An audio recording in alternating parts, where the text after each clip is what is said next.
You hear the code? When they ruin it with an ad. You guys are just ruthless, you know? Ruin my intro.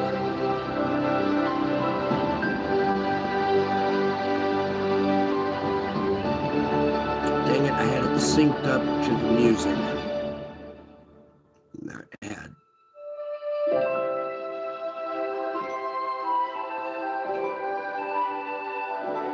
It threw the timing off. That ad threw the timing off. Oh well. Maybe you'll hear the code in the music.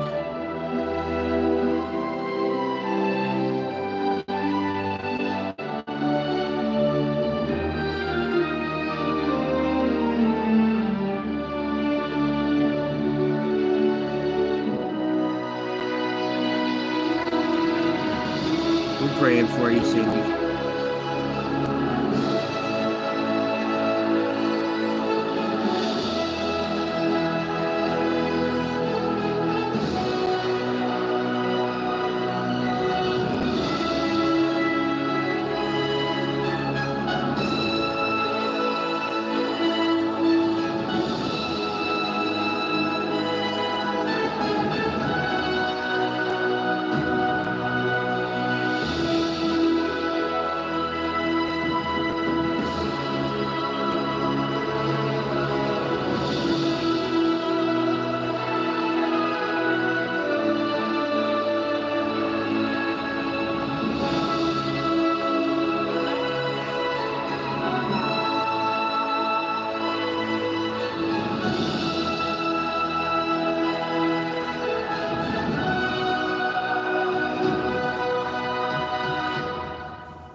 All right, let's get this show on the road.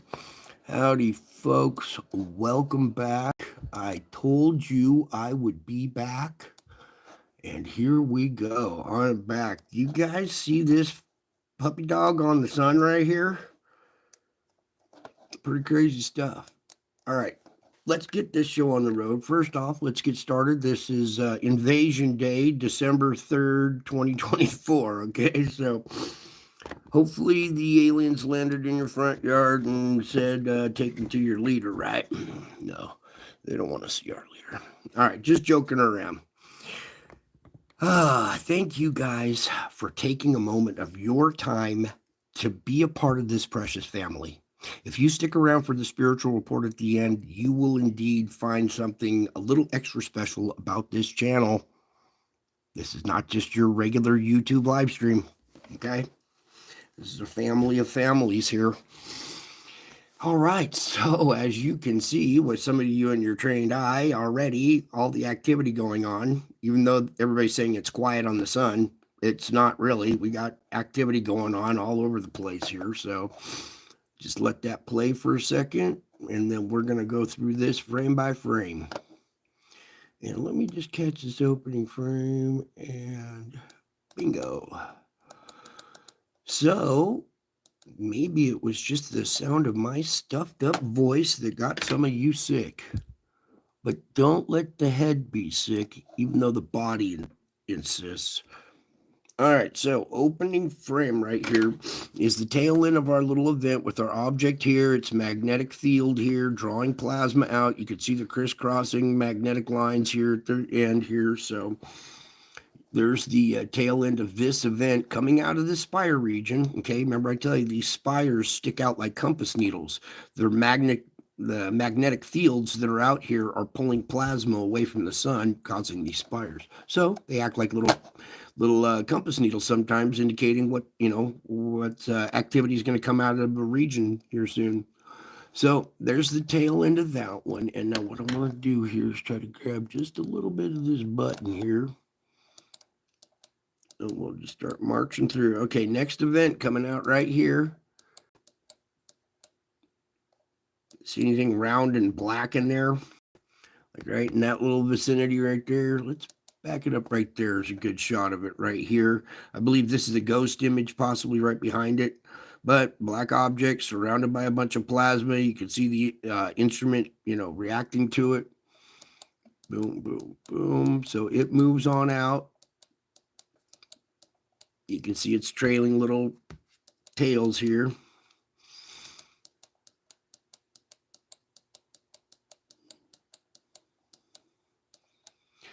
More other objects. Sometimes they don't interact and cause a CME, but they do go through the solar wind. And the solar wind, much like a river of water, it flows. And when these objects get caught in the solar wind, it flows over them much like a rock under the water of a river, not sticking up through the water, but causing a bulge in the surface of the water. You can see these little objects, these little bulges, and they don't always make a CME. So little moons, little satellites, all interacting with the sun here. Some you see going inwards towards the sun too. Then we have another event out of this region over here. Now, here's our object right out in this region right here. It looks like it's trailing a couple of others, but I want you to watch here. Let's see if we can capture right there. Now what I'm going to do is darken this up just a tad bit here, because sometimes the camera blinds this, or the camera gets blinded by the brightness of the screen. So what I'm trying to point out is right out in front here is a little bow shock, a white little bow shock forming right here. Let me go another frame here. Let's see if we can capture this. There we go. Now you can see nice round curvature right here in front of this black object right there. Going just a tad bit tighter here because it's not really showing up. There we go. Now you can see what I'm saying. This little buildup of plasma in this arc shape right here is right in front of this bigger black object right there. And there's some other little moons trailing, other little satellites trailing along with it as well. So we back out of this here. You can still see it up there. It's right there. So we're going to go ahead and let that move out of frame. And you can see it faintly as we move out of frame. Now we got another event here that's highlighting and dulling the effects of everything else. See this little moon? It's very defined right here. Let's just grab a capture of that too. Because here, nice and defined, even though it's not perfectly circular, there's still plasma going over the top and around this front side of it, kind of, blocking part of it. But you can see our round black object with plasma surrounding it, and other ones, about to erupt here. So I just wanted to capture that one really quick because it's well defined. And that was our last frame right there. So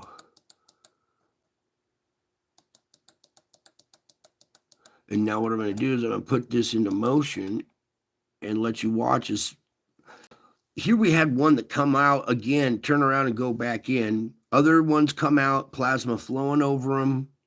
So I'll let that stand for a second and slide it over a little bit better so you can see there and let you guys take a peek of what's going on, the activity that's going on your sun.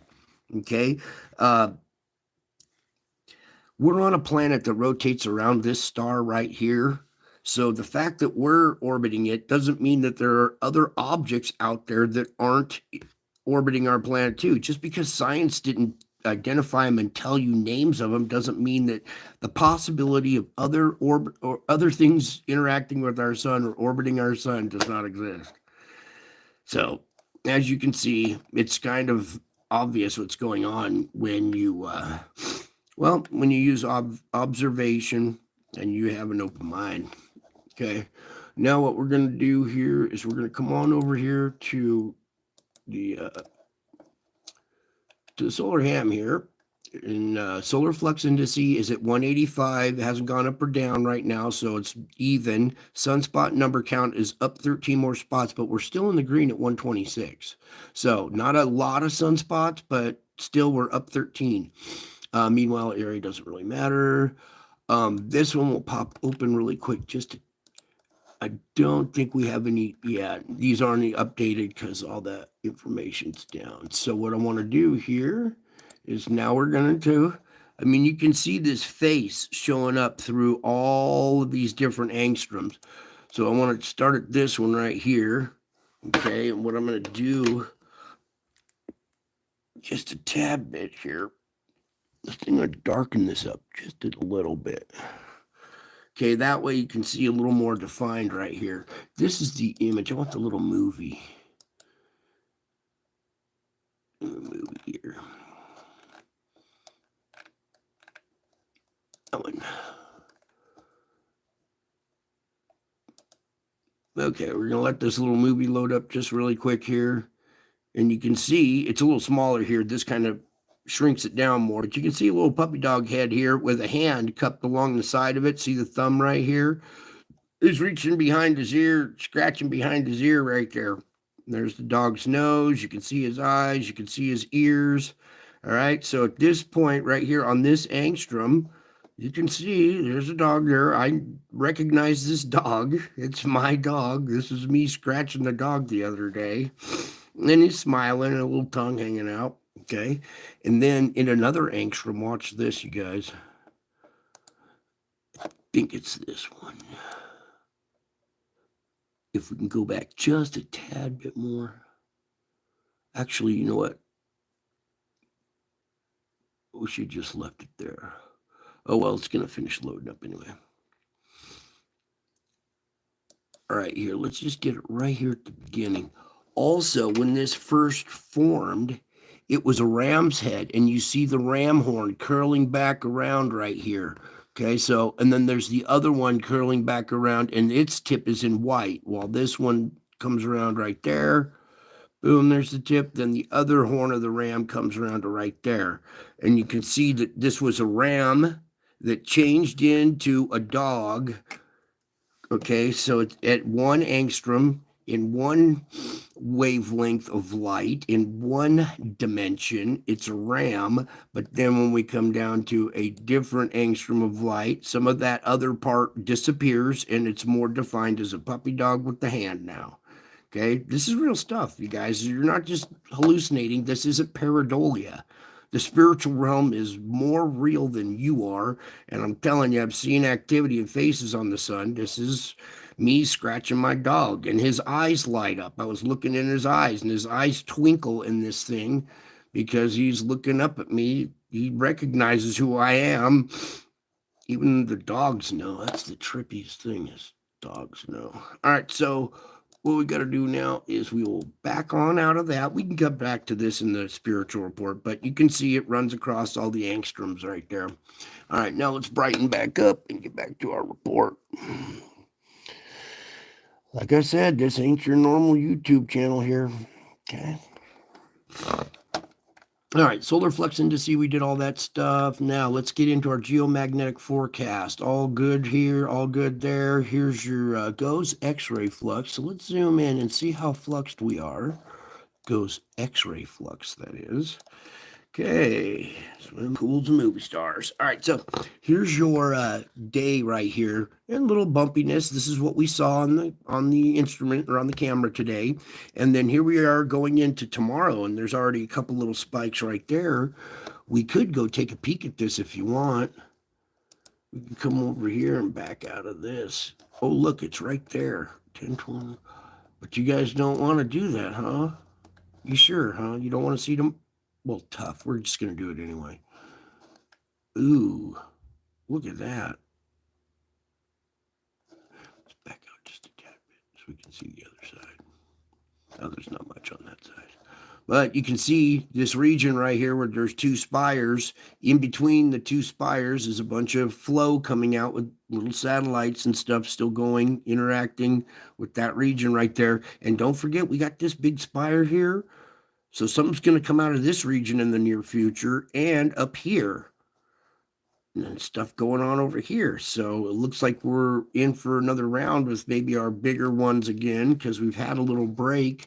Seems we get 3 of the big ones, and then we get a little break, and then we have those 3 big ones again. So there's a little peek at your going into tomorrow already there. So let me go ahead and zoom on out. You guys are so patient. Thank you. All right. So last night we were looking at our auroras, and there's a little yellow band in here, and our last stripe was this one right here at almost a KP4. There should have been a yellow stripe right next to it. Usually when you see yellow on this instrument, that indicates yellow on the KP. So maybe they're changing their color coding a little bit because this dropped instead of showing yellow. But there's your KP. It dropped down. We had another little uplift, and then it's dropping down again. Okay, so any kind of inbound energy from the sun will cause our geomagnetic storming, especially if we have issues with our magnetic field. Meanwhile, AR 3906 is declining. It's beta gamma 3905. These two that were those big, big configurations, center disk right here, are just declining. There's no more delta configurations, so we're kind of done with them. We'll open the tracker. I don't think they're track-a-lacking because they're lacking the tracking, but over here we have this density spike due to a coronal hole stream coming out between the 5th and 6th, okay, but no big old CME impact. All righty then, shall we? Let's do this article really quick. Below is an updated look at the visible disk on Monday, courtesy of the Big Bear Observatory in California. Solar activity remains at low levels with a number of minor C flares detected. A region turning into view from off the southeast limb may be the return of old AR 3889, last seen in November. A moderate M flare will remain a possibility during the next 24 hours. Okay, so this is mainly the main image we can get of our sun. See, 3906 and 5 are way over here. They're not even center disk anymore. That's how old that data was. So they're leaving. We got 10 here and 12, but neither one of them look like they're too important. So it's all right. The sun's happy. He's getting scratches behind the ear. Okay, that was from the 30th. Let's come on over to spaceweather.com. Dr. Tony Phillips. All right, sunset sky show. When the sun goes down tonight, step outside and look southwest. Venus and the crescent moon are having a close encounter in the sunset sky. What? Venus and the moon? My girlfriend's coming to visit me? We're going to have a close encounter? Oh, it's a beautiful way to end the day. Okay, good. Jupiter outshines the stars. See a very bright star in the midnight? It's no star. This week, Jupiter outshines every star in the sky as it makes its annual close approach to the Earth. Okay, you can come over here and read more about it and stuff. It's good to know your constellations a little bit because when you look up and something isn't matching and a star is out of place, that's when you'll know something is different. All righty, so come on over, give Tony Phillips some love. Let's get on with our Schumann resonance. Okay, what boom. Oh dear, do you see what I see? For most of you who have been here for a while and know how to read this, you understand what you're looking at. But what's going on is we have absorbed some energy from the sun. It's gotten diverted to, it absorbs, it hits the magnetic field, gets diverted to the poles. The poles absorb it and send it down to the core, where the core, being metal, heats up. And when metal heats, it expands outward in every direction. So our core, spinning inside of its shell, all of a sudden starts to expand outward and grind on the shell, or your outer core, whichever you want to call it. That spinning dynamo effect starts to grind inside. And when the core and the outer core start to grind, you get these intense low frequency. This is all low frequency waves, but the white denotes intensity. Okay, so you can see that we had, well, way back here, we had good continuity. We had this little blip that looks more like man-made communications right there bouncing off the ionosphere. Here we had a little grinding session. We came out of it, we had good continuity, a little bit of movement down below. See, when we see these higher frequencies down well, this starts at 0 going higher down. Okay, so we see these higher frequencies grinding right here. This looks like magma on the underside of the crust. It's running and grinding on the underside of the crust right there, hitting this harmonic frequency at 12. Okay, and then you can see it doing it again here. And our latest conditions, all from 0 through 16 hertz, is all very intense right now. Okay, our bodies are used to good, smooth continuity of 7.83 like this with no other interruptions. When we get intensity and then lull, and then intensity and a lull, and then weakness right here, this causes emotional roller coaster ride. You guys understand this. When the field is weak, like it's really, there's a gap, it's not a very strong, that's when people get irritable, violent, terrorist attacks, all that kind of stuff happens usually when the field is low. All right. And then when it comes back and gets really intense, well, you just went from one end of the spectrum to the other. So it's a roller coaster ride of emotions and pain and sickness. Okay. And this is going on in the background. And this is why we have to do our spiritual work as well, because this is affecting your loved ones. It's affecting you, and you got to do something to endure it. Okay, and that's why I give you the tools I do, because this is affecting people. It's affecting you. It's causing pain. It's something we have to endure, and it's in the background, and you don't really notice it. And I was explaining to somebody today how when this happens, when your core and your shell are grinding, that vibration, that frequency emits up through the mantle, up through the crust, emanates out from the surface of the planet out into space. But it hits the ionosphere, which is our magnetic field right out there, and it bounces back down. That metal on metal grinding sound from inside the planet reflects off the sky, coming back down. And it makes it sound like trumpets or metal grinding on metal coming from the sky while the ground is shaking at the same time. Thus, your skyquakes. Okay, the trumpet blasts, the skyquakes are all because the core and the shell are grinding down below. And it emanates through the crust out into space, hits the ionosphere, and bounces back. It's an echo. You know, when you hear an echo bounce off of a wall from across the way, well, that it echoes off the ionosphere, comes back down, and makes the sound appear like it's coming from the sky. You get it? You got it? Good. This is also an indication that pressure has built up right now. We're under a lot of pressure down below the core and the shell are grinding. We're going to see repercussions from this as that pressure travels from the core upward towards the surface. Okay, so there's your bumpy roller coaster ride of emotions, pain, sickness. It's a real test when you realize, and it plays a number on your animals too. Your animals might start acting, they want your protection, they want you near, they're feeling a little scared because it affects them as well. Okay, it's important to know this stuff and understand how it works so you'll be prepared. Okay, that's what I do here. Now let's get you over to the earthquake map, and we're going to do a little earthquake report here. Get this set up for your viewing pleasure. All right. Now, we have pressure that comes from down below us, reaching up to the surface, trying to find its way through the crust, okay? And when it hits that crust level, then the magma crust barrier, that's when we start getting our deep quakes. Most of our deep quakes originate right in this region. Here we have our 4.1 down at 586.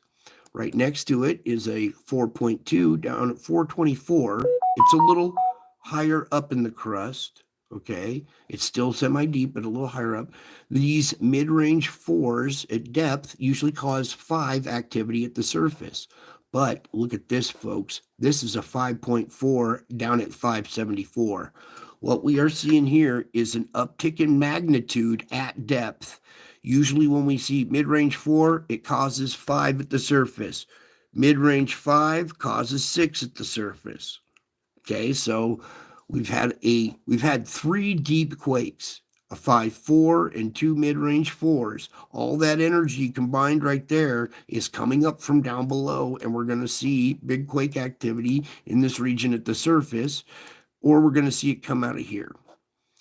And that's what I failed to do, was the null school report next. So we're going to close that out, please. I'm going to finish this off. Now, a lot of pressure is relieved via volcanoes and SO2 through this emission area, so that keeps quakes down and magnitude down, but we do have a 4.8.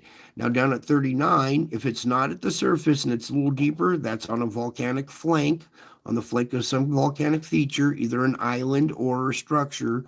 So earthquake activity at a volcanic site is an indication of pressure down below. Here we have a 5.2. This is at the surface. So we're seeing 5 plus magnitude at the surface already. Here's a 4.9 down at 35. You know what we do with 4.9s here? I don't do that for giggles. It happens to just be over exaggerated how many 4.9s there are. I do that to limit to 5. Here's a 5.7. It's down at 70. That's on a volcanic feature. See, we're seeing higher magnitude quakes. Here's a 5.1 at depth right here by our fulcrum point. Okay, so we're seeing our deeper earthquake magnitude jump is causing bigger earthquakes at the surface. 4.9 down at 291. Consider that another 5 probably. There's a mid-range 4 at 235. We'll come into this little area really quick.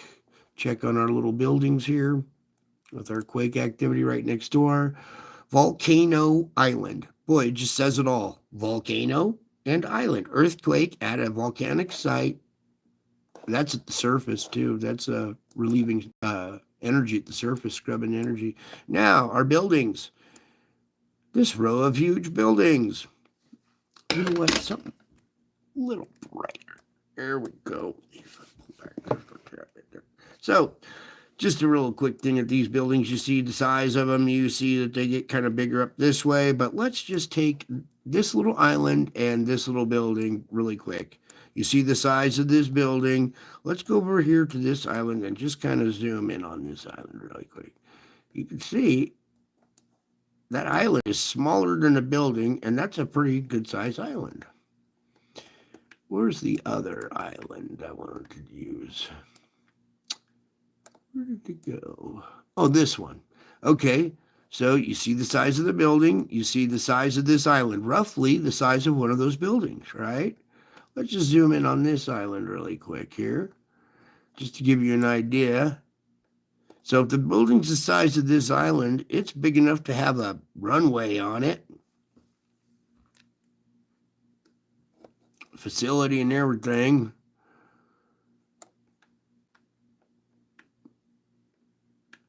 Okay, just we'll move on here in just a second. But you see the size of that island compared to these buildings that are underwater there? All right. USGS, you got some splaining to do. 4.7 down at 74. Finally activity at the Kamchatka. 4.9 down at 62, volcanic structure. All of this America stuff we'll get into in just a minute. I want to see this. A 5 over here in India. This is your diverse quake right here. Not very often do we see magnitude this size in this region, and there's not a lot of volcanic features, fault features in here. So this is kind of your diverse quake being caused by, well, pressure down below, coming up to the surface. Why is my screen just not working tonight? Oh, maybe it's that. All right.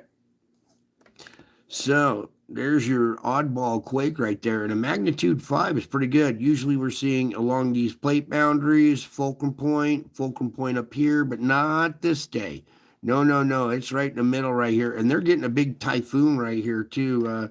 Some of the damage coming out of India right now is pretty crazy too. So the whole planet getting severely beaten up by the weather.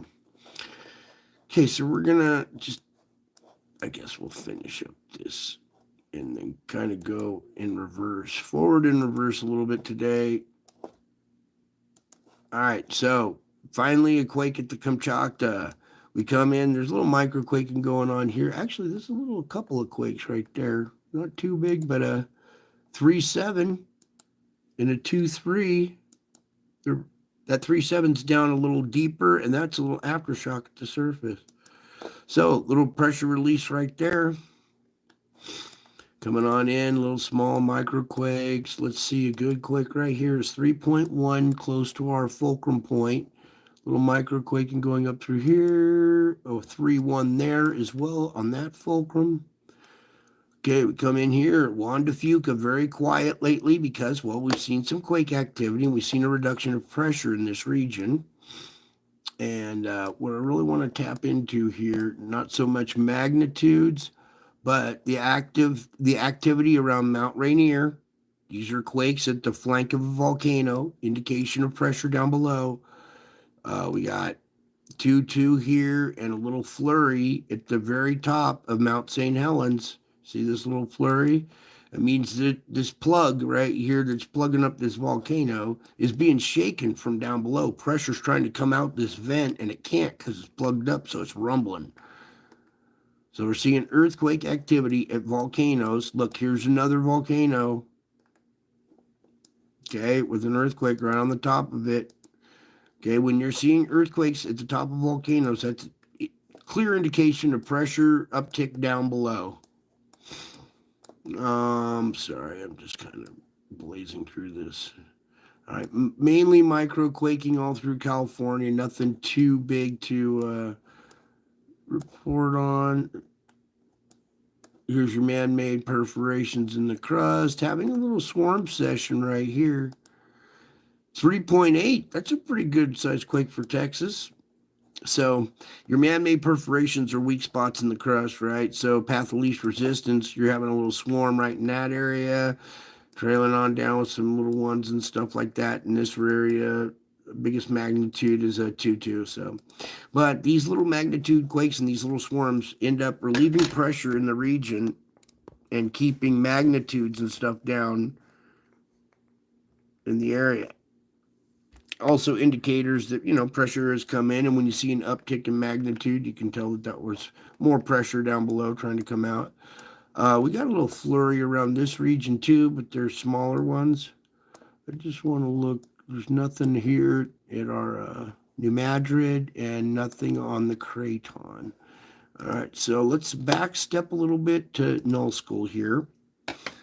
Get that going. And one of these days we'll have a professional studio with a real... I won't have to mess with cameras anymore.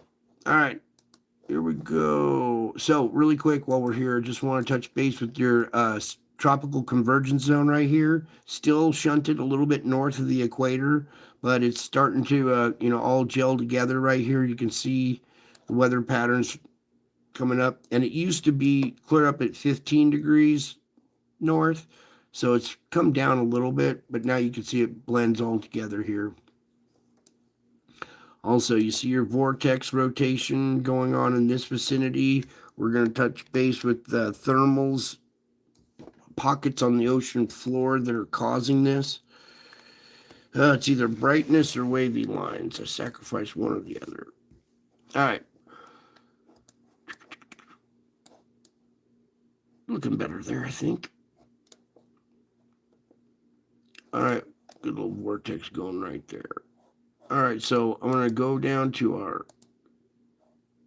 Yeah, see this storm right here that's about to lash Ireland and England again? Watch out, Ireland, England. You guys got a big old monster offshore that's just going to come punish it again. A couple little ones spinning around up in here, too. All right, so let's go ahead and just get to the sandstorm report. Take off the wind. And as you can see, our plume is mainly offshore right here. All the rest of this is kind of thinning out. But it's all blowing across the Atlantic, still keeping hurricane production down to a minimum there, so that was good. It helped this season. Over here, you can see sandstorms still kind of going on. They're just not intense right now because there's not a lot of wind and stuff. But when this activity absorbs into the planet, we'll start to see an uptick in weather again, too. Meanwhile, Australia has its own independent sandstorm. Okay, a lot of this activity makes sand, which is silica, can hold an electric charge. It gives it a static electric charge, making it not lighter than air, but lighter than normal. So any kind of wind will kick it up a lot easier because it's got a static charge. And then that wind just takes it aloft and blows it all around the world. Now what we're going to do is get into our SO2. This is a sulfur dioxide, not carbon dioxide. Okay, this is basically vaporized magma magma can't push up through these tiny little holes, these little pinholes in the crust, but the gas can. So the gas is pushing out first. Here we have your country divided, one side on the east coast bleeding out. It's very soft, porous crust, has a lot of perforations. Meanwhile, on the west side, we got, thicker granite, mountainous crust, and your perforations are more volcanic perforations in the crust. So there's your country, not so divided. It looks like it's kind of coming together and blending together a little bit. All right, our fire activity has been kind of diminished, so we're not going to put that on. We're just going to take a peek here through Mexico. All these little independent spots are all leaking SO2. We come over here to the Caribbean. You can see the winds are blowing this way out here across the Gulf. Okay, Dominican Republic, all these volcanic islands still spewing SO2. We pull back. Here's the top of South America. All of these are independent sites all the way down the coast. This isn't a plume. These are all independent little pinholes in like a bicycle tube that are leaking SO2 from underneath the skin of the Earth. Right here is your plate boundary fulcrum point, and there's a weak spot on land right there. And here's your corresponding, spot, emission site. And it's nice and dark. There was 4 of them in a row. Usually the top one darkens in. It's a little lighter tonight. So compared to last night, it looks like there's a little downplay in pressure right in this region. Whoops. Then, as we come on down the coast of Chile, it's all very intense emission sites, which relieves pressure along this plate boundary. It keeps earthquake magnitudes down and activity down too. It's like a leak in a bicycle tube, a slow leak. It relieves pressure over a while. Okay. We come in here to Hawaii. You can see the Pacific Rim, much like a bicycle rim, has a hub, and in the middle of the plate is a little perforation, these islands, and volcano, SO2 emissions. Okay. Then, look how it gets caught up in the storm. Wow. All right, we're going to come on over here to this side of the planet, back up for their time zone. And as you can see, China has very intense emissions. This is sulfur dioxide, vaporized magma that smells like rotten eggs coming out of the ground in very intense emission sites.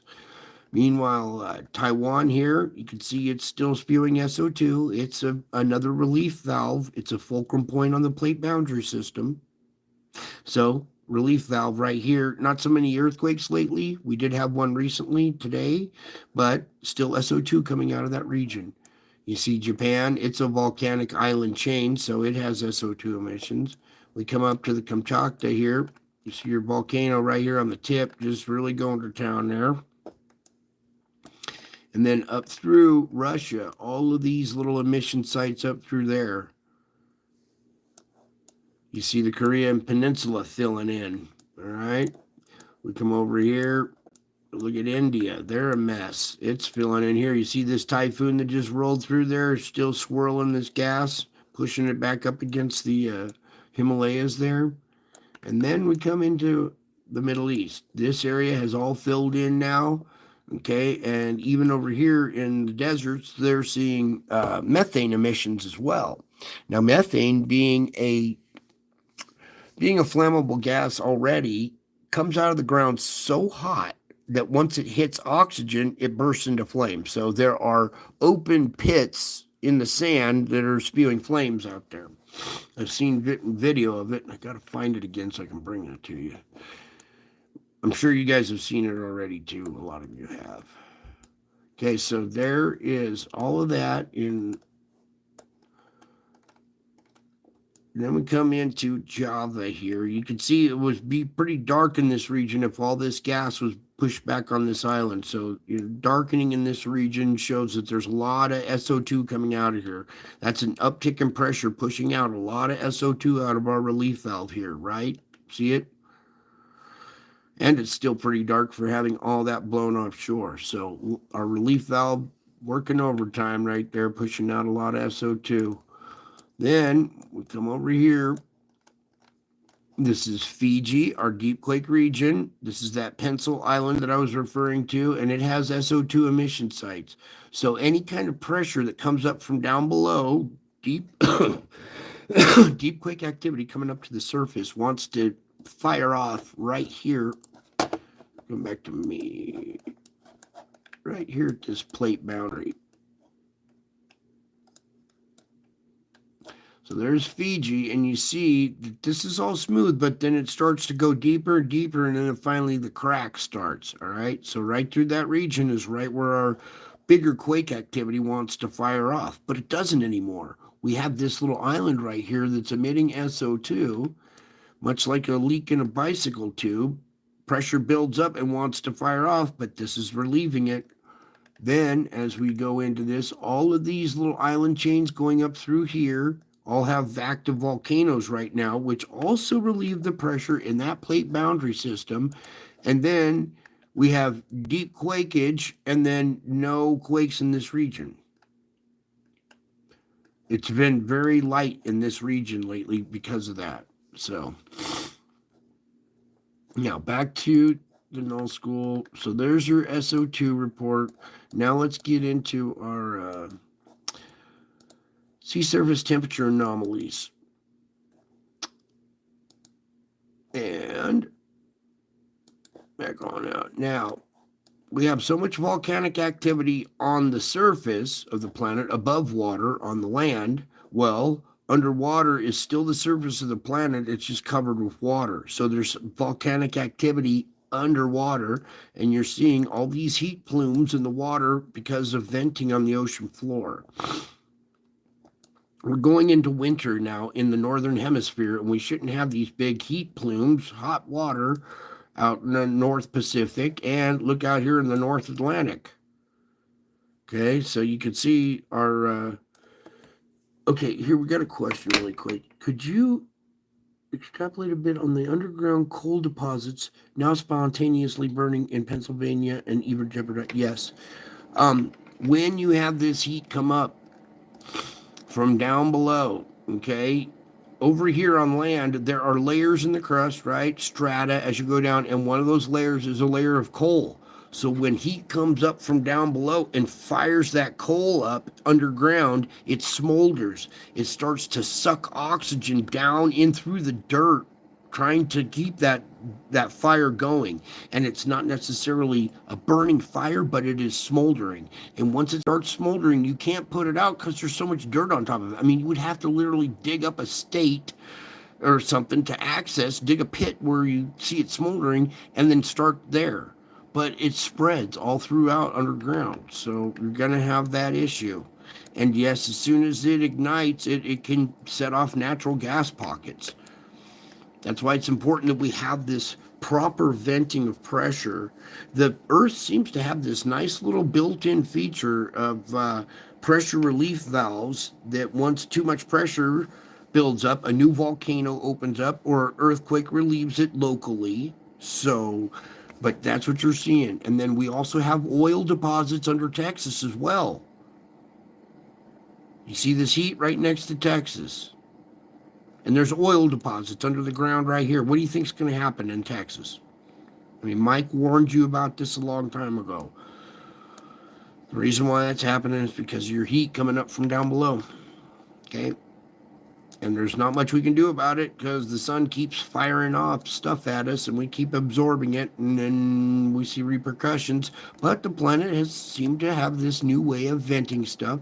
And once one opens up and vents, it cools off and seals, forcing a new spot to open up and vent pressure. And that's what's been kind of changing this. You're welcome, John. That's a great question too, because I like to be able to explain stuff to people as well. And I think I'm so caught up in just reporting that I skip over that sometimes. So great question. But you can see all our venting going on around the world. Okay, now over here at Java, we're getting hot water emission sites right around the plate boundary. Right here, we saw quake activity trying to keep up with the pressure buildup in that region. You saw all the SO2 emissions coming out of that region as well. Okay, now we're having a little buildup of heat, but that can be good. One of these opens up, it relieves pressure in the neighboring area. Pressure transfers to the new path of least resistance. So, like, say if you had a garden hose that didn't have, it just had a tiny little pinhole in it, and it's squirting out just the finest little mist. And then if you went just a foot down the garden hose and drilled a hole in it with your drill, well, all the pressure would come out that hole, and that little mist would stop because there's a new, bigger pathway of least resistance. So pressure would transfer much like that. So sometimes when these things open, they relieve pressure in other areas. The thing about all this is the air patterns. Hot air forms over hot water, cooler air over cold water. Hot air rises, cold air rushes in to replace it. Also, when hot air rises, it cools. When it gets up to a height, it cools and then drops. So it's causing your winds. Winds.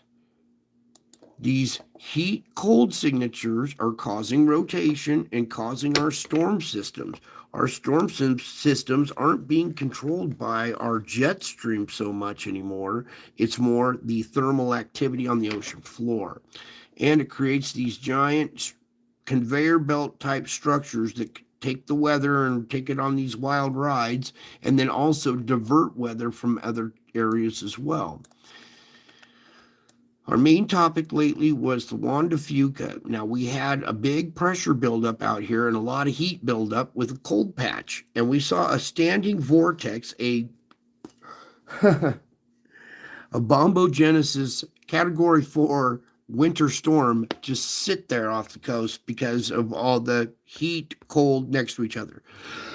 When a new pathway opened up, it changed the heat, cold configuration and the rotation configuration. Now you can see we have weather that's rotating around like this with smaller little vortexes embedded. Okay, so weather is coming up through there and going way up over the west coast. There's just this like area right here that's hedge of protection over it, weather going up over it, coming down. Now we have, this is not a good setup right here.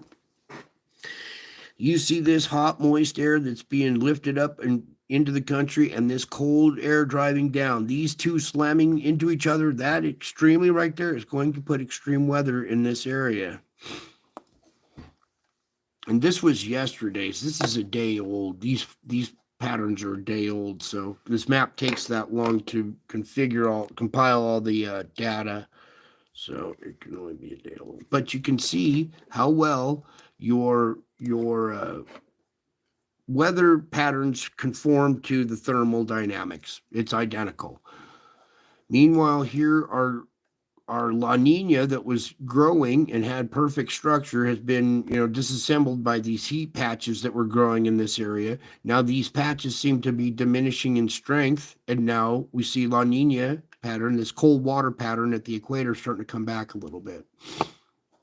But this is the more concerning effect right here, is this heat rotating warm, moist air up into the country, because we have this oscillation right here that's bringing cold air. So that is not a very happy configuration for that side of the country. All right, let's go over here really quick. You'll see your mid-Atlantic, your North Atlantic, how cool air is rushing in to hot air rising. causing vortexes all through this little area. Look at these three. Look at all this heat around Iceland right here. Here you have cold and hot right next to each other. See the rotation? I mean, you can see how this happens, right? It makes sense now. So there's your vortexes controlling the weather. This big old storm right here is about to lash England and Ireland. So if you know people in the UK and Ireland, I'd warn them, hey, you guys are going to get hit again.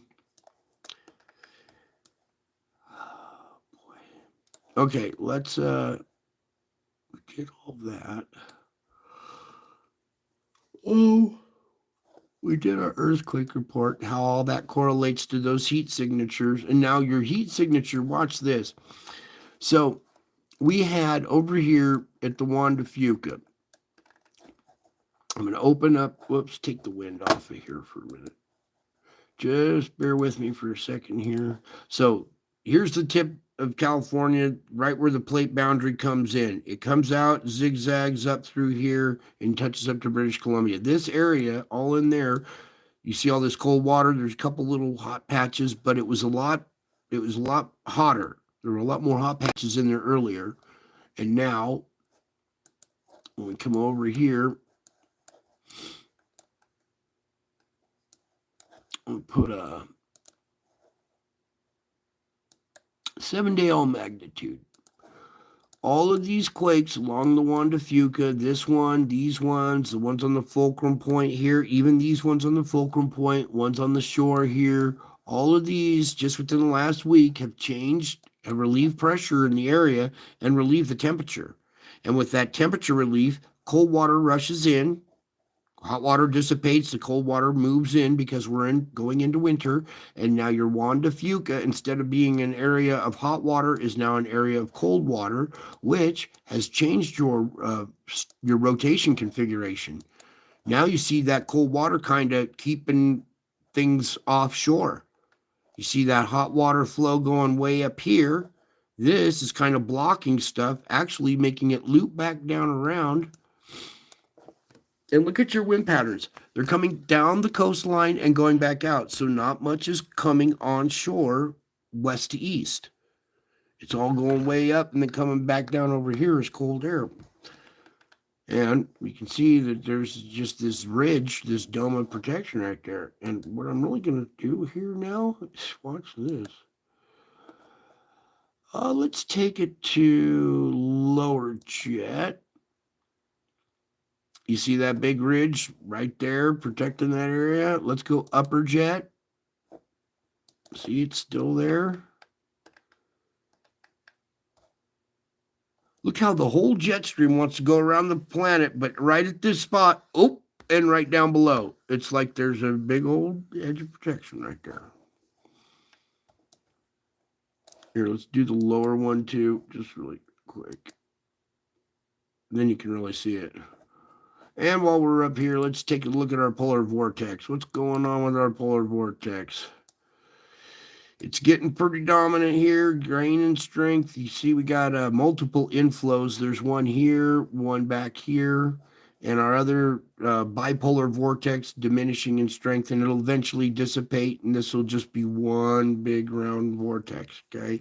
And then we're going to have to start doing polar vortex reports.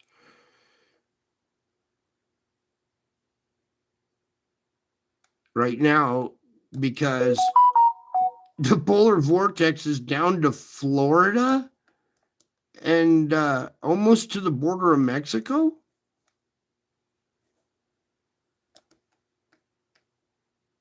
I'm just going to let that sit there for a minute. I have to go say a prayer real quick. Lord, why are you... That's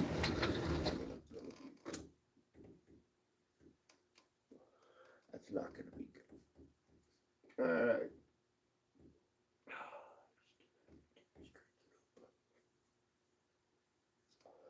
All right, yeah, just try my best.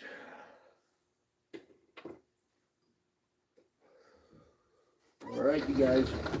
So south there, you're going to have to hold on. Looks like you're going to be in for some cold weather here in a little bit.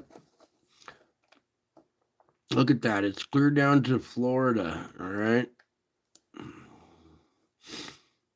And that'll all change. That's all subject to change. But at the moment, that's why everything's all cold. All right. So we did all that. No, we won't do the other chemicals. Let's just get on to our volcano report. Okay, take some of these instruments down now. Volcano report, please. You guys doing okay out there? Do you see this 37 currently erupting and 33 in warning right there? Bring that back. 37 erupting, 33 active. Okay, that's warning means active. That's a total of 70 volcanoes. Now, 7 years ago, when all this stuff started happening to me, if I'd have told you back then, hey, guess what? In 7 years from now, you're going to have 70 volcanoes, you would have laughed like all the doctors did and said, oh, you're crazy. Well, here we are, 7 years later, and I am still crazy about you. Now, let's get into it, shall we? For instance, we got Reventador, Conalone, Luatobi, Manam. Here's a big crack in the ground right here with lava flowing out. Or is that lava flowing out of this? Glowing lava flowing from Iceland. Yeah, this is the Iceland fissure that opened up. All right. It's basically a crack in the crust of the ground and it shoots up curtains of lava. Now it's just this main feature right here with the lava flow. Oh, there's Ibu, IBU, Ibu. That's what it looks like on a map. Covered with clouds. More clouds. Now, let's get into this. Zvarensky on the Reykjanes Peninsula. The eruption continues at stable levels. So, we just saw an uptick in pressure coming up from down below. I expect we'll see Zvarensky. The eruption will increase. Instead of going stable, we'll see an increase here pretty soon, I bet. Conleon, 10,000. That's a good blast out of Conleon there. Manam, it's back on the list here to 7,000 foot. Ibu, IBU, at 7,000 feet. Luatobi, Flores, at 8,000. Semeru, 15. That's its max, and that's East Java, okay? Constantly, every day, 14, 15,000 foot blast coming out of East Java, out of Semeru. Okay, back to Fuego here, 14,000 feet, Reventador. And that's just in the last few minutes, okay? Here's today, which is now yesterday, because, well, time flies at this channel. This is a map of your insanity going on, all right? All these red volcanoes are currently erupting. That's Stromboli and Etna currently erupting, Zvarensky, all of these. As we go up from our plate boundary system here, you see all these active and currently erupting volcanoes through here. That's the plate boundary system where we've seen a lack of quaking and a lowering of magnitude in this region because we have that pencil-shaped island that emits SO2, and we have all these volcanoes through that region that emit pressure from down below. Jeremy's lurking. I love it when you lurk. And don't forget, we have a currently erupting volcano on the continent of Antarctica. No big deal. Yep. Yeah, how would you like to see that across the way from your house?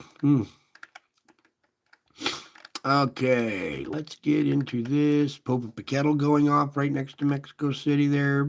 So, Suwanosejima, 6,000. Conleon, 10,000, there it is. Tall, phreatic-based eruptions, steam-driven only over the past several months. Ibu, 7,000 feet. Semeru, 15,000. Dukono, 3,000? No, 10,000. Popocatépetl, 19,000. That's a pretty tall blast. Fuego. Remember yesterday we saw Popo above 20? So maybe tomorrow, expect to see an uptick in height out of Popocatépetl. You'll probably see a bigger blast out of it tomorrow. Out of all of these, possibly. Now, Fuego, 13,000. Nevada del Ruiz, 23,000. Reventador. Do you have a dusty house? Do this. Okay, so there's your volcano report. All right. Now, every time one of these volcanoes goes off to 13, 19,000 foot, here, where's a good picture? Give me that one blast back. This.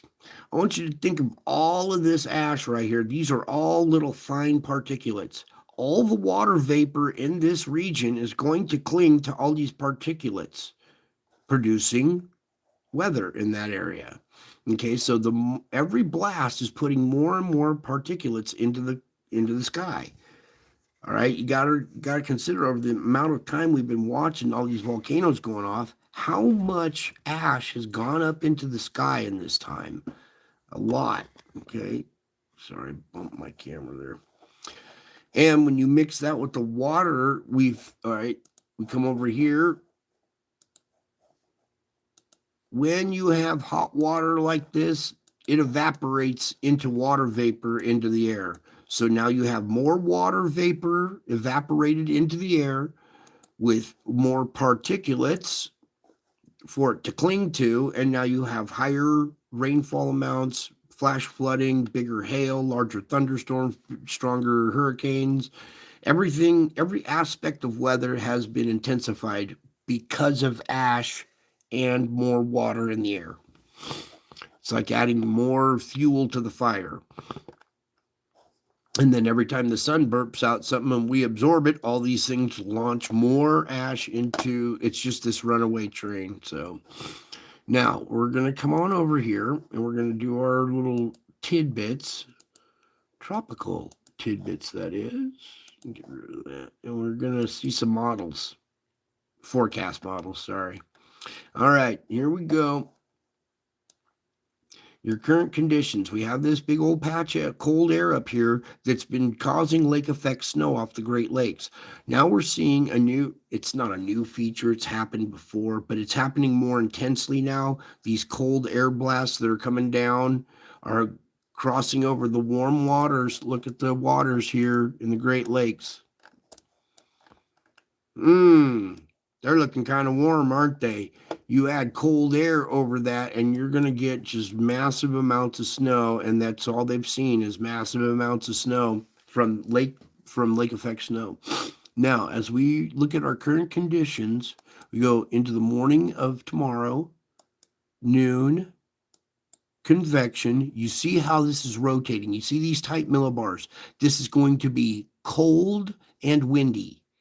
When you add wind to cold temperatures, you get the air chill, the wind chill factor. All right, you're going to see wind chill factors drop. And I showed you that the polar vortex reaching all the way down here to Florida. So when moisture comes up from this region, I showed you that flow coming up and coming down in this region right here. We're going to go the nighttime of the 4th, morning of the 5th, noon. Luckily, those two didn't hook up. The tail end of this didn't hook up with that. So luckily, they kind of tear apart like that. There's convection of the 5th, morning of the 6th, or no, nighttime the 5th, my bad. Morning of the 6th, noon, convection. Now look up here in Columbia, British Columbia there. That'll be nighttime the 6th, morning of the 7th, noon, convection, nighttime, morning of the 8th, noon, convection, come here you, nighttime. All right, now, right here. Let me back up here. So you see how this cold air mass moving outward is still drawing moist air up right here. This is the convection of the 7th, which is 3 days away. That's about in our time frame. So this is getting really close to happening. Meanwhile, there's all this on the Gulf, but I'm going to focus on this little severe weather event here, because starting right about here, you see a little bit of activity, couple little dots of severe weather there. Then we go. There we go. Now, the nighttime of the 7th, you see that warm, moist air coming into nighttime air, which is cooler. There's morning air right there that's cold air mixing with the warm moist. You're getting severe weather in the morning time of the 8th. Now, this is not your regular convection that we see of clouds building over the course of the daytime, and then you're having thunderstorms in the afternoon. This is an air mass collision of cold and moist warm air colliding and causing convection of their own in the morning time, the cool air time of the morning of the 8th. As we go through the day of the 8th morning, you see how it broadens out at noon, goes like a quasi-linear fashion there. That's convection. That'll be a dangerous convection time right there on December 8th. Nighttime, you see how it strings back down into the Gulf. It's reaching back down into this hot, moist water and drawing moist air up.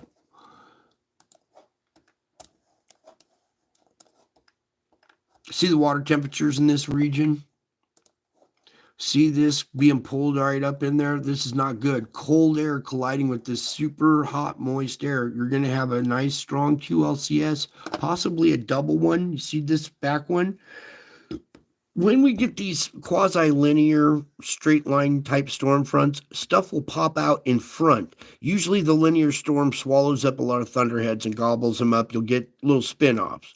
But it's the pop-ups that pop up in front of these quasi-linear storm fronts that are unimpeded, that don't have any interference, that tend to blossom and be your stronger storms. So I would watch out for pop-ups in front of this quasi-linear system.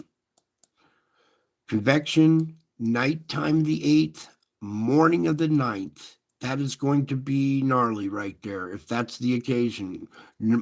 I mean, that's a big swath of severe weather. Morning of the 9th, noon, convection, it dissipates. Nighttime the 9th, morning of the 10th, noon, convection, nighttime, morning of the 11th, noon, convection, nighttime, morning of the 12th, noon, convection, nighttime, 13, noon, convection, nighttime, 14, noon, convection, nighttime, 15, noon, convection, nighttime, 16, convection, nighttime, 17, noon, convection, nighttime, 18. Did you see that big swirl up of moisture?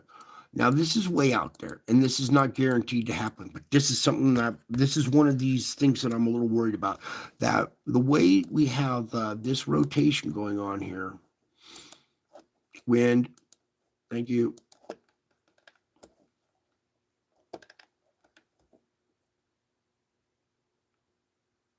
That's at the wrong level.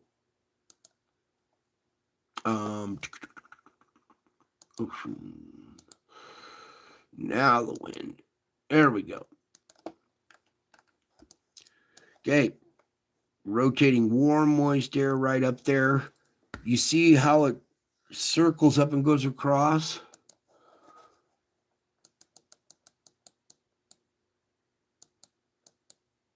And then it just throws all this moisture way up here. So everybody in that zone up there, watch out for this kind of flow, because we're set up to get activity that's going to do this right there.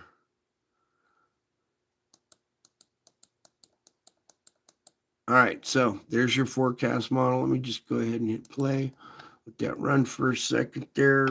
I'll take a sip and get all ready for our spiritual report, okay? So a lot of stuff that we're witnessing can be disturbing, all right? But when you understand how it plays into the bigger picture, all of a sudden it loses its sting and it's not so disturbing. You understand more how it works and what you're up against. And then when you know what you're up against, you can stand and fight the good fight. All right, so let me take down this. We're going to need that. So let me pop this open again. Okay. I'll show you the picture of this dog. Our dog is a cute little dog. He's got these little floppy ears. That's him right there. I recognize his face. And I've seen his face in the clouds too. It was weird because I was petting the dog one day, and then later on I looked up and there's a dog face in the clouds, and I'm like, hey, that's our dog Jojo. All right, so there's one for our spiritual report. Let me get some of these other ones out of here. And we're going to go right here. And when I say that there are faces on the sun, this is not the only occasion when this has happened. Oh, it's not in there. It's in favorites. My bad. Because we had an event that happened where there were some coronal holes on the sun, and we had this event happen where something passed in front of the camera and then moved up and revealed this face in the sun. And let's see if we can actually find it before. Just really quick here. My channel. Third face that moved on. All right, so we're going to come on over here to, where was that one I was looking for? It's going to be in the community. Oh, no, I know. Oh, wait.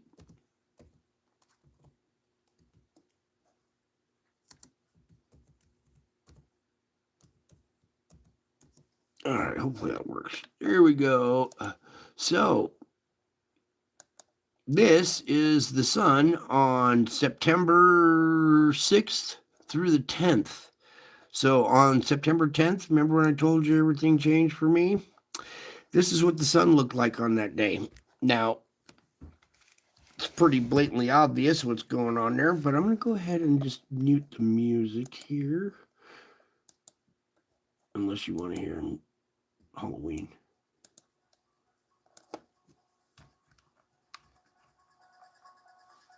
Remember, this is Revelation 12, the dragon, September 10th, 2017. This is what the sun looked like on September 10th, 2017. I think in this we show... Nope, it's in the other video. I gotta back out a little bit. Okay, so there's that. Let me find where it turns. Okay, here we go. Added to report on. I figured that for Halloween I would bring you this creepy face. Well, it appeared 13 days before the Revelation 12. No, is this where... was captured on the sun. All right, here we go. And you're going to see an object come from the right to left and cross over the sun. Right here. You see something cross in front of the sun. It blocks it out for about an hour, but then it moves from bottom up. During that, in between those frames, this frame was captured. Now this is a real... Okay, so you see how something went in front, and then when it moves up... It moves from bottom up. During that, in between those frames, this frame was captured. Okay, so there was more than just... There's this face, all right, without the mask. Then there's this face with the mask. So even though it's the same face, it's two different images, right? So two different faces, one masked and one unmasked. And then when you see little puppet dogs and faces on the sun like this, that's real as well, all right? It's all the spiritual realm that's going on around you. Okay, so now we're going to back out of that nasty old picture and pull up this, because I got these giant faces in the clouds that follow me everywhere I go. And some of these turn into like lion faces, and some are all kinds of different faces. But here's an image of one of the lion faces I've captured. And they're a little bit more visible when they're compressed. But there you can see the eyes and the nose and the mouth and the ears. And this is like, you know, in the clouds, these faces just pop out. And when you go outside and you're, say, running your errands and you look up and you see a face like this in the clouds looking down at you, it'd freak you out. You would jump out of your skin. But I've gotten so used to this, and you guys are getting used to it too now. You're used to seeing these things in the clouds that I keep showing you. So when this does happen, you won't be so freaked out. But there's another real image right there of the activity that I capture in the clouds everywhere I go. It's just, after a while, it gets old and you just kind of get used to it. You wave at the clouds. Really quick, I wanted to get this one because on April 20th, I was going into the store, and here's that hill that we see the Jesus turning into a lion. So this is the same spot that I took those other pictures from. And here there's this weird little bat face. There's eyes right here. There's something right in there, but it's not well defined. So I go into the store. My kids, they're always kind of hanging out in the vehicle, and they take pictures of stuff if I miss it or whatever sometimes. But I go into the store, come out of the store, and now this face has turned into the Grinch. Hopefully you can see the eyes, the nose, the puffy cheeks, the mouth slit of the Grinch right there. And I see the Grinch, and I start taking tons of pictures of the Grinch now. All right. Why the Grinch? Well, the Grinch stole Christmas, I guess, right? So he represents a character, right? A character who doesn't like Christmas. Then, as I keep continuing taking pictures, you can see the hill right here in the foreground. So these are all just pictures that are shoved together in a tighter format. But then it starts to change. You see this Grinch face starting to grow horns. Okay, and then all of a sudden the face rounds out and the horns fill in, and it becomes the dragon. Okay, then we have also here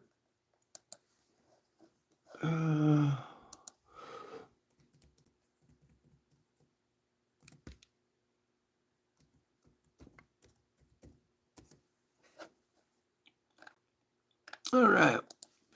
And like I said, sometimes I run to the store and consider when shopping for outdoor. Kids will be chilling in the car, playing on their phones or whatever. Well, one day when I went into the store, really, I can't even just re-click on a video without another ad. So, back to business. I go into the same store, the same area. My kids are in the car. My son says, "Hey, UFO dropped out of the cloud, Dad." So I took a picture of it for you because they know this activity happens, right? They're used to it. So my son snaps this picture. This is a picture he took, not me. And we'll get into what was captured in this little picture right here. So you can see our UFO in the little ring right here. All right, but that's not what I want to point out in this video. We're going to go ahead and take the sound. And Noticing some other stuff in here that I'm going to point out. all right, so. Okay, here I've zoomed in on it. Now, I'm going to point out something here that I have from my spirit videos, and it's what I call like the etherical realm. And I want you to look right here at this dot and this dot. This is a set of eyes. I'm going to pull it over a little bit. We're going to zoom in. Here's the mouth, the eyes, the face, the horns of a dragon. I'll pull back a little bit. And I'll zoom in. Can you see the dragon?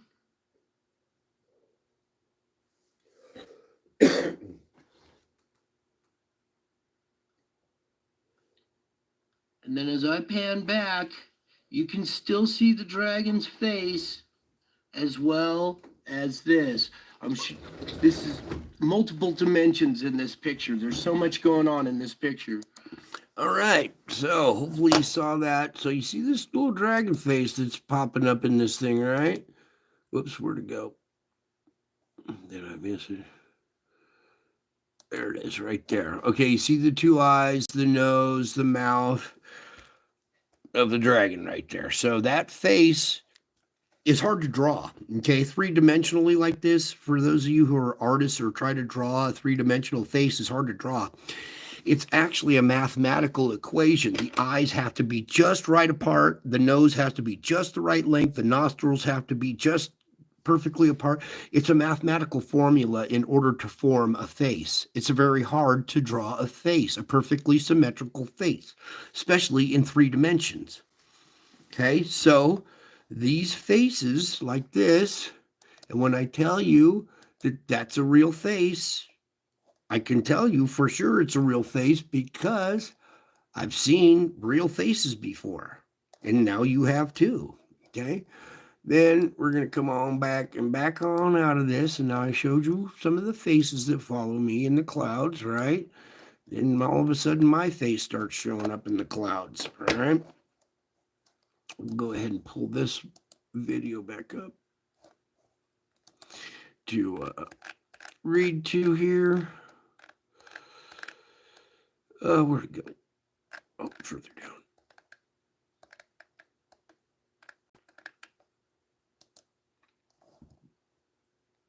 Okay, there's a good shot of our Savior pulling open his shirt, exposing his heart, and his heart's radiating out these waves that are making my face now in the clouds. First off, it was all these other faces.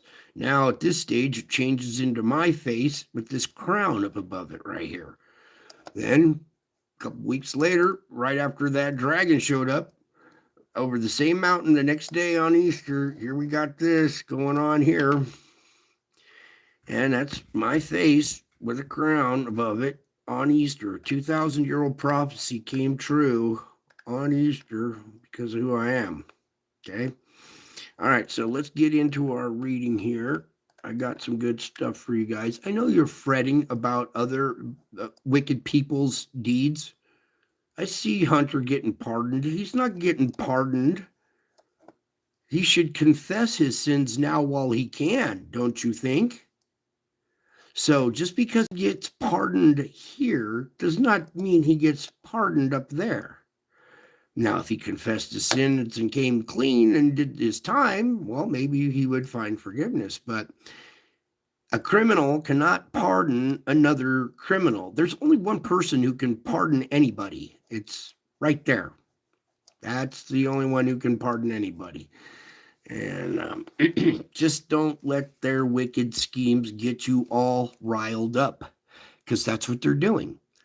2 weeks ago, did anybody hear Hunter Biden? 2 weeks ago, nobody was even thinking about him, right? Now all of a sudden they throw his name in the dog dish, and all the dogs go frenzy over this now. It's all distraction. It's all meant to get you riled up. So don't let them win. Don't let them get you riled up. It's spiritual warfare. We're going to kick their ass. All right. Now, I got some more stuff for you guys. Let me get this light going here.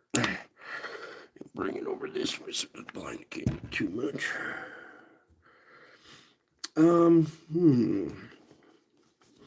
So, I know all the anxiety that everybody's feeling over this topic, that subject about these criminals getting away with everything causes anxiety. And I feel everybody's anxiety, all right? So what's important is that you trust me every time you have an anxious or fearful thought. You need to take multiple looks at me, not just one. Sometimes you need to take multiple looks at me. Speak my name to remind yourself that I am near. I am ready to help you. Try quoting scripture back to me. Try, I trust in you, O Lord. I say, you are my God. My times are in your hands. When you say that, it makes you, it stabilizes you. Okay? I trust in you, O Lord. You are my God, my times are in your hands. Express your love to me, saying, I love you, O Lord, my strength. And remember that I, your Savior and King, take great delight in you.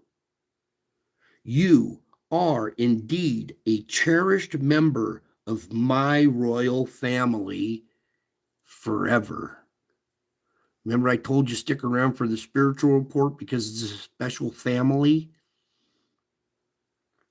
You are a cherished member of my royal family. Connecting with me interrupts the negative thoughts that tend to course through your mind. So the more consistently you communicate with me, the freer you will become. I repeat, the freer you will become.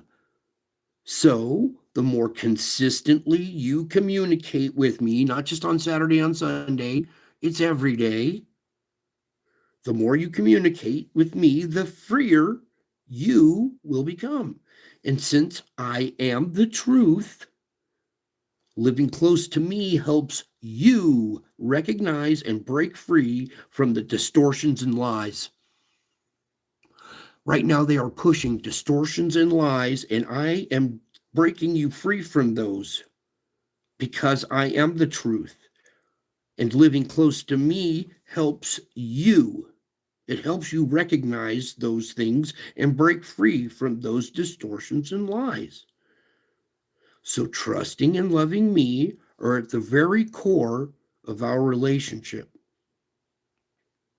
The beautiful ways of drawing near me protect you from being too focused on yourself and your fears. This beautiful way of drawing near to me protects you. It protects you from being too focused on yourself and your fears. Turn to me over and over again, secure in my sheltering presence. I created you in my image with the capacity to communicate with me. So, as my image bearer, you are capable of choosing the focus of your mind. Now, many of your thoughts come and go, but you can control them more than you realize. The Holy Spirit inspired Paul to write whatever is true, whatever is noble, and whatever is right. Think about such things. So instead of cluttering your mind with worrying about you and yourself and your fears, fill your mind with whatever is true, fill your mind with whatever is noble and whatever is right. And when you think about such things, you become more of my image bearer. Now, I wouldn't instruct you to think in this way unless it was possible for you to do so. So you can. I wouldn't be giving you these instructions if it weren't possible.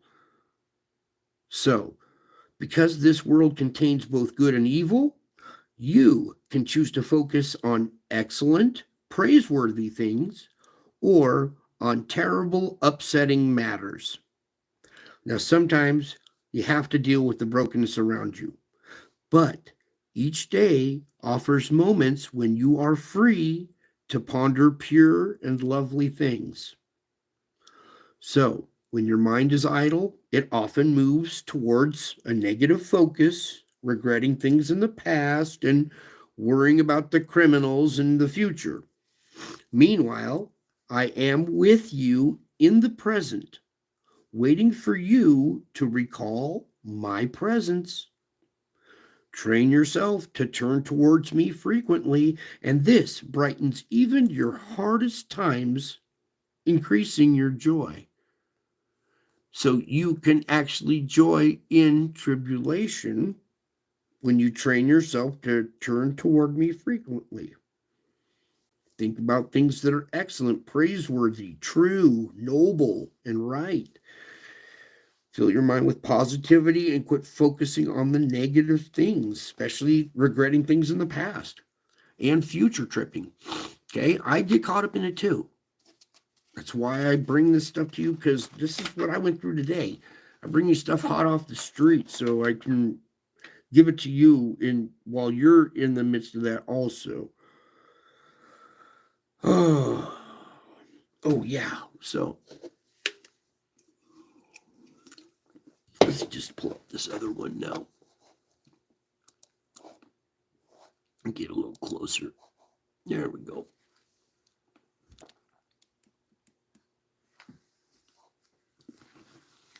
I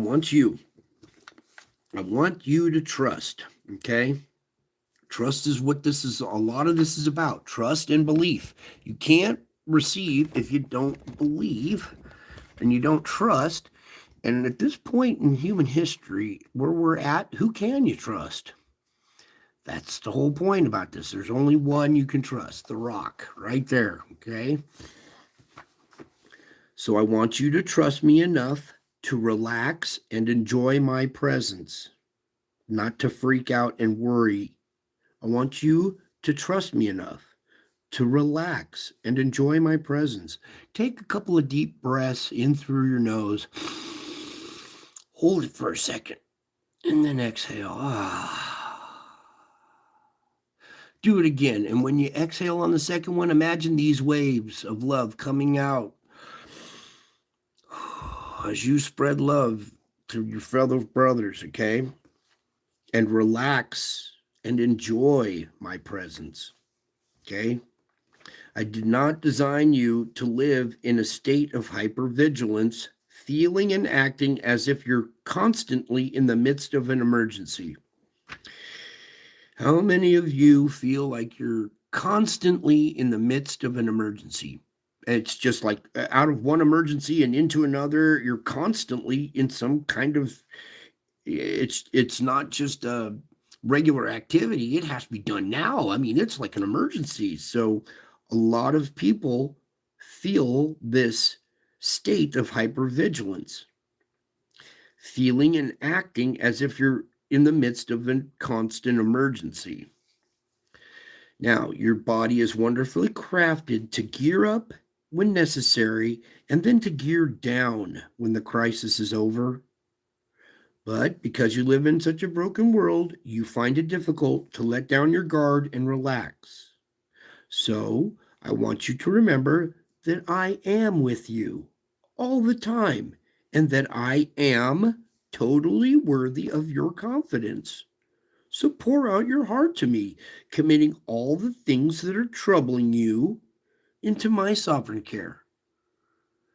All the things that are troubling you, confess them to me and put them in my sovereign care. I want you to lean on me. Look. This foundation is, you build on it and you lean on it, okay? It's for hard times, for leaning on. And the more you lean on me, the more fully you can enjoy my presence. As you relax in my healing light, I shine peace into your mind. I shine peace into your mind and your heart. Peace into your mind and into your heart.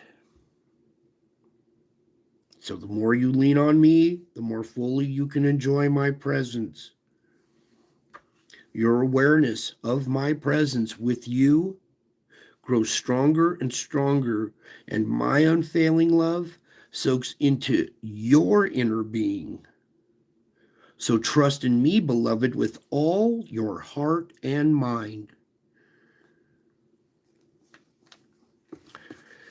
So even though you don't see my face on the other side of this camera, you do see me. And you believe me because I am far more real, complete, unchanging, unlimited than the things you can see. So when you believe in me, you are trusting in rock solid reality. You are trusting in rock solid reality.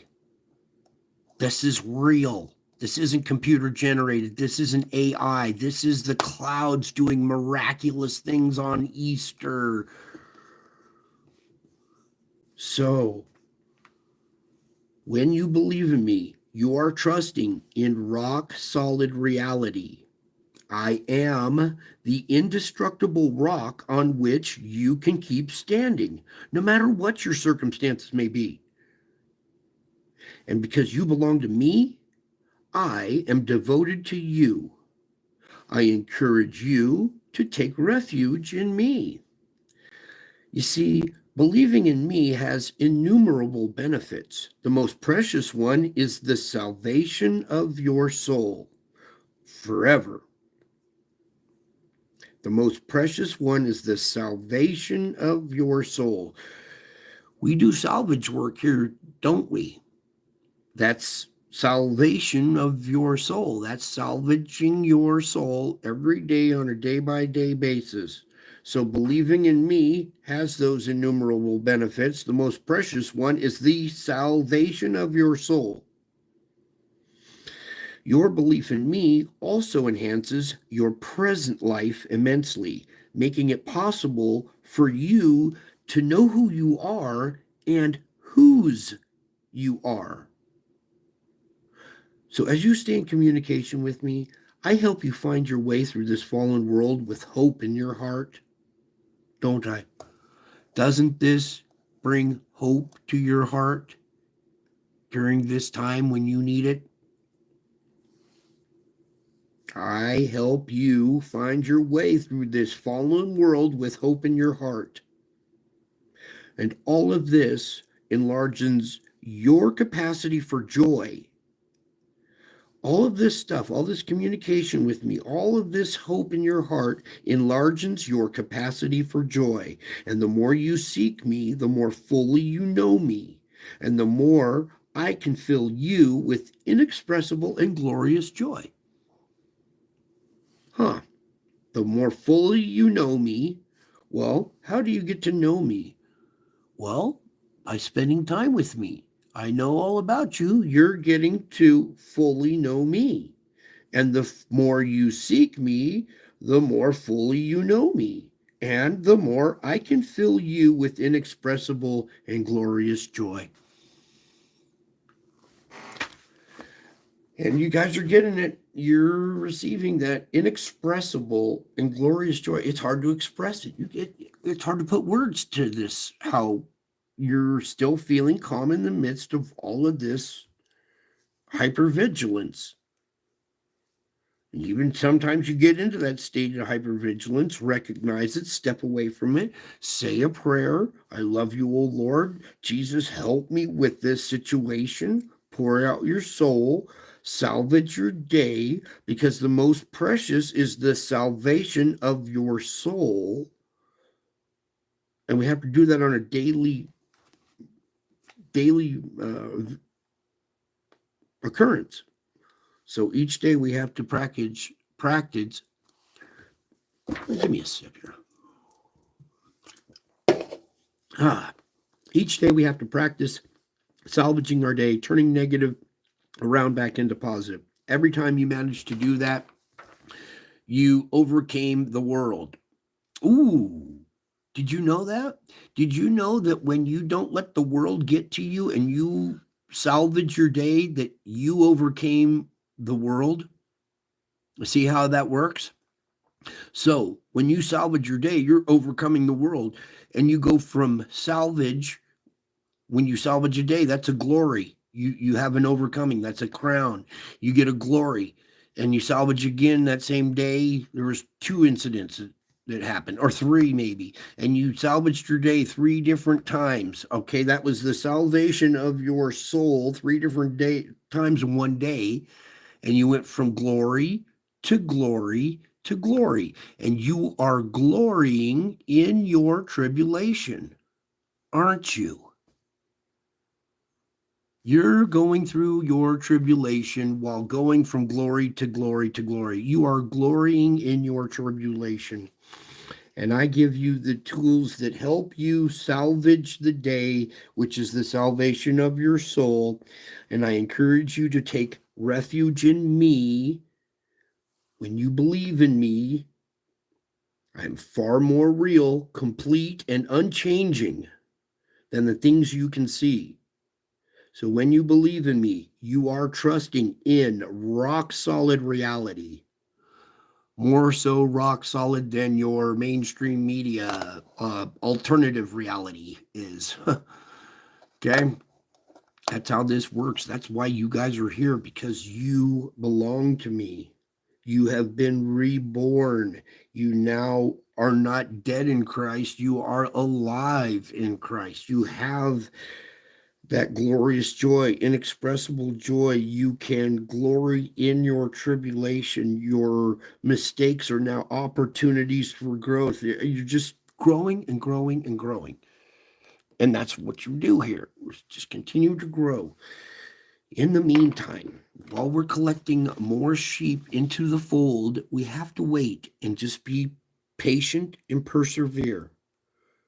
I know times are tough. I know um, money can be tough at times right now, especially during the season, gift giving and everything. Remember, give me your anxiety. Just try to do your best. There's progress, not perfection. Okay. If you feeling overwhelmed, take a few moments to take a break, pray, find me in your situation, and I will help you through it. We will salvage that situation, get a glory out of it. You will overcome the world, and you will go from glory to glory to glory to glory to glory. And I just take each one of them and I make these collages like this of all your glories. Oh, every time you overcame another obstacle, and I just make all these beautiful collages of all your overcomings, how you overcame the world that day, how you overcame the world in this situation, and how you overcame you're just going from glory to glory. And I'm making all these huge collages of your successes. Okay. Real stuff, you guys. And you're doing so well. And even the puppy dog's happy. Okay, give your dogs and your pets a little scratch. It's amazing the unconditional love that comes out of animals that you don't find in a lot of humans. And there's a funny expression: you want to find out who loves you more, your dog or your wife. Lock them both in a hot car and see which one's happy when you come back. Yeah. Animals, for some reason, just have this unconditional love. You could beat a dog and he'd still return to you with that unconditional love. Okay. And I think that's kind of something that's going on here in this image, too, is, you know, if animals can express this unconditional love and we're supposed to be more advanced than the animals, well, maybe we should practice some of that unconditional love on each other. It brings happiness to the other party. Okay. So there you go. There's your show. Do you see this right here? You see this face with long hair coming and this crown floating above it right there? That's my face. I don't have long hair right now and a mustache or goatee. I kind of in disguise, you know what I'm saying? But this is my face showing up in the clouds with the crown, which signifies power and glory. Okay. So when you see this, this is me in the clouds. You are caught up in the show, much like a good book or a good song. You're caught up with me in the clouds. It's intriguing. It's fascinating. You're caught up in it. It's like it takes you away from your circumstances for a while. So you're indeed caught up, not like rapture. It's a lot different than what Hollywood portrayed.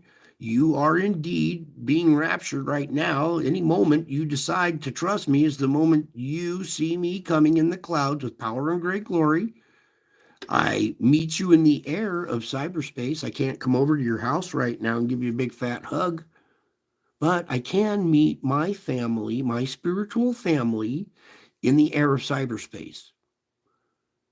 You see me coming in the clouds, we meet in the air, where I have gone ahead and made a place that where I am here at this channel on YouTube, you may be also. You are in my presence here at this channel. That's what makes this spiritual report so powerful. And I want you to trust me enough to relax and enjoy my presence. You are family. You have nothing to fear.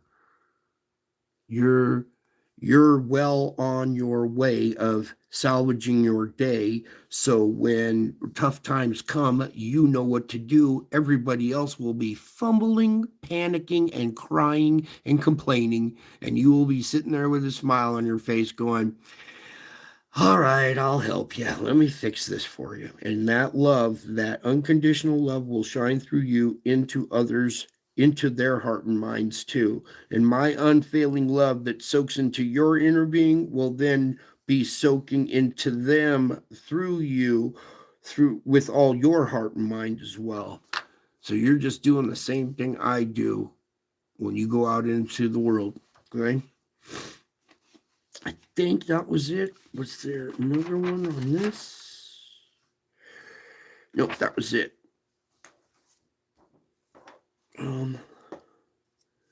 Check it one more time. Ooh.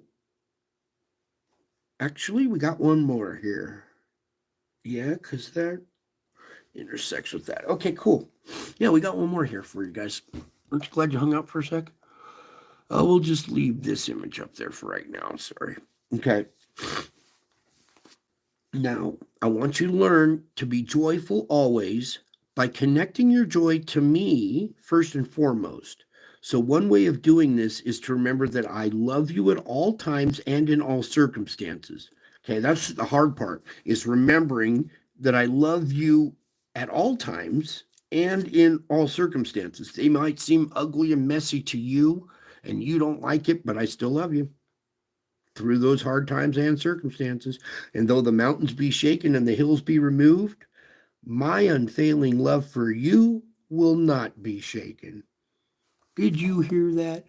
My unfailing love for you will not be shaken. Though the mountains be shaken and the hills be removed, my unfailing love, that unconditional love for you, that will not be shaken. So, don't give in to the temptation to doubt my love when things don't go as you would like. Okay? It's a temptation to doubt my love when things don't go the way you want, or even when you failed in some way, because I know some days you feel like you failed miserably. You didn't. Okay? It might seem that way to you, but you were tested. Okay?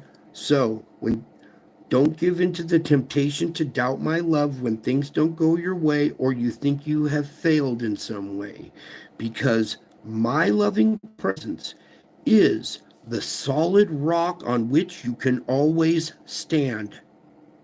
I repeat, I want this to soak in and be tattooed on your heart and your brain, that my loving presence is the solid rock on which you can always stand. Knowing that in me you are eternally secure. It's important that you know you are eternally secure. I am the Lord who has compassion on you. Compassion. That's hard to find anymore these days. That's why it's so hard to believe that a God could have compassion on you, because you don't see compassion much around in this society anymore, or consideration for others. But when you practice compassion on each other and consideration for each other, you are eternally secure. Another way of increasing your joy is to give thanks in all circumstances. We did this Thanksgiving work on Thanksgiving. And again, another way of increasing your joy is to give thanks in all circumstances. I know it's hard, especially when it's painful or it's irritating or aggravating. You're gritting your teeth. Oh, thank you, Lord, for the circumstances. Oh. I know. I go through it too. But ask my spirit to help you view your life through the lens of gratitude and search for blessings scattered along your pathway, even during the hardest times. Especially during the hardest times. Those hard times are the blessings. That's what makes you stronger, are the hard times. When you overcome those hard times, you're stronger. That strength is the blessing. So search for the blessings scattered along your pathway, even during your hardest times. And during your hardest times, thank me for each one. I encourage you to look steadily through your lens of gratefulness by thinking about things that are excellent and worthy of praise. Again, back to that thinking of things that are excellent and worthy of praise. I encourage you to look steadily through your lens of gratefulness and learn to be joyful always by connecting your joy to me first, even in all your circumstances, especially the hard times. Those are the blessings. A lot of people are trying to pray away their hard times, their adversity. Well, you got to overcome that adversity. You can't pray it away. You got to face it, address it, walk through the fire, overcome it, and that's what makes you strong. Then next time that circumstance comes up, you'll just laugh at it. Go, I've already overcome this one. I know exactly what to do. I've got plenty of practice at this by salvaging my day. I've been practicing. I've been doing these disciplines. When you practice a discipline, that by default makes you a disciple. So practice these disciplines in your life, and you will have that joy that overcomes all your circumstances. When you understand my unfailing love for you will not be shaken, you see that unconditional love, just like the unconditional love of a dog. I've been beaten, spit on, and kicked, and shunned, and shoved, and all kinds of stuff. But I still love everyone because they know not what to do, but I do. I know that they know not what they do, that there's a bigger picture going on. And for the criminals that are getting you all riled up because it seems like you're getting away with something, you can actually kind of not laugh, but you can understand their position and maybe pray for them because they're not going to a good place, right? So it's more important that you confess your sins, scream them from the rooftop, get that stuff out of you so you don't carry it around like a big rock in a backpack. The more you confess your sins to each other, the more it unloads off of your back and you will have peace. Okay?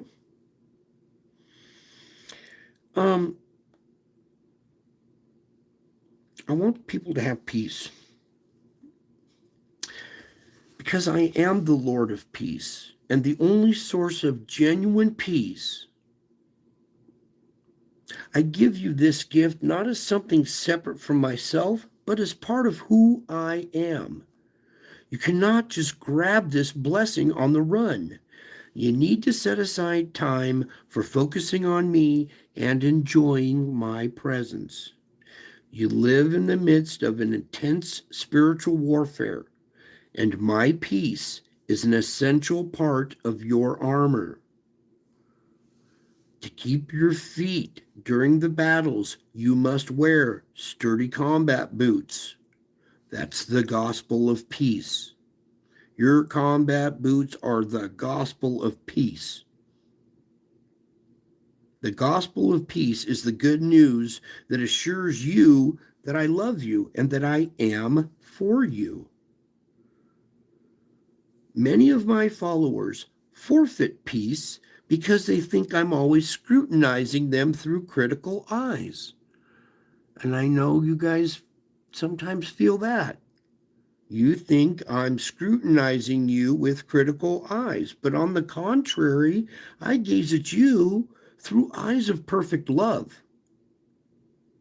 So instead of punishing yourself when you failed, remember that my death on the cross covers all your sins. I love you with unfailing love, simply because you're mine. So rejoice in the gospel of peace. It's yours to enjoy at all times and in every way. All times and in every way.